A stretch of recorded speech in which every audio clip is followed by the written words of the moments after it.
মূল লক্ষ্য হচ্ছে যে আমাদের এই সম্পদ, এটা the longest beach in the world. So এই সম্পদটাকে আমাদেরকে রক্ষা করতে হবে, by hook or by crook.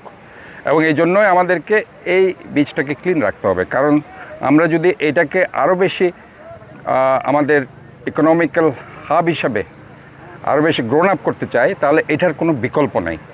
কারণ আপনি দেখবেন যে সব জায়গা থেকে ছুটে এসে মানুষ এখানে একটু আশ্রয় নিতে চায়, 2-3 দিন এখানে থাকতে চায়, একটু নিরিবিলিতে সময় কাটাতে চায়। এখানে এসে যদি ময়লা দেখে তাহলে তাদের মনটা খারাপ হয়ে যাবে। তো আমি মনে করি যে এটা আমাদের খুবই দায়িত্ব একটা সাস্টেইনেবল সিটি হিসেবে গড়ে তোলার জন্য।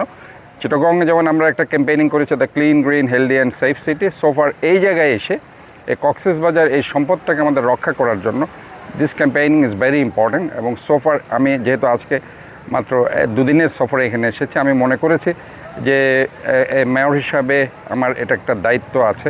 যদিও আমি চট্টগ্রামের মেয়র, কিন্তু এটা আমাদের সম্পদ কক্সবাজার, এটাকে আমাদের রক্ষা করতে হবে। কারণ সোফার আমরা যখনই বাংলাদেশে কোনো একটি ট্যুরিজম প্লেসের নাম আসে, পর্যটন প্লেসের নাম আসে, সেটাতে প্রথমে নাম আসবে কিন্তু কক্সবাজার সমুদ্র সৈকত। কাজে সোফার আমাদেরকে এ ব্যাপারে সবাইকে সতর্ক থাকতে হবে এবং চতুর্থ শিল্প বিপ্লব হিসাবে এটাকে আমাদেরকে প্রতিষ্ঠিত করতে হবে। কারণ আশেপাশে যে কান্ট্রিগুলো আছে সেগুলো কিন্তু শুধুমাত্র পর্যটন ট্যুরিজম দিয়ে কিন্তু উঠে এসেছে।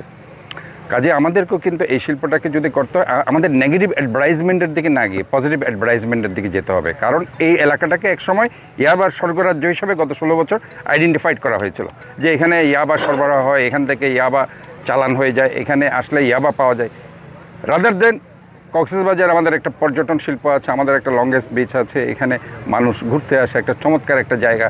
এই কথাগুলো কিন্তু আমরা কেউ বলিনি, এবং ইভেন আমরা বলতে পারিনি যে এইদিকে একদিকে পাহাড় আর দিকে সমুদ্র, এই যে একটা সিনারিও, এই যে একটা দীর্ঘতম বিচ আমরা দেখতে পাচ্ছি, একদিকে পাহাড়ও দেখতে পাচ্ছি, আরেকদিকে সমুদ্র দেখতে পাচ্ছি।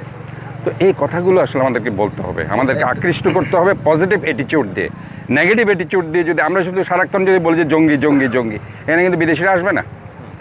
আমরা ওই জায়গা থেকে পজিটিভ অ্যাপ্রোচ করে আমরা যাতে ফরেন ইনভেস্টাররা আসে, ফরেন এই যে ট্যুরিস্টরা আসে, সে ব্যাপারে নট অনলি ট্যুরিস্ট, ইনভেস্টারের কথা কেন বলছে, এখানে কিন্তু অনেক ইনভেস্টর কিন্তু আসতে চায়, অনেক ইনভেস্টর। ইভেন এখানে Thailand, China, Japan, Singapore, Saudi Arab, Dubai, এরা কিন্তু ইন্টারেস্টেড এটাকে আরও চমৎকার করার জন্য। তারা যখনই শুনে যে এখানে বিভিন্ন ধরনের নেগেটিভ অ্যাটিটিউডের দিকে যখন আমরা চলে যাই, তখন তারা ভয় পায়। এবং ট্যুরিস্টও সেম, ইন্টারন্যাশনাল ট্যুরিস্টরা তারা আগের থেকে ফিক্সড আপ করে রাখে। এবং তারা আসলে আপনার জিনিস মনে রাখবেন যে ট্যুরিস্টরা কিন্তু কম দামের মধ্যে সুন্দর জায়গায় যেতে চায়, সবাই সেটা চায়।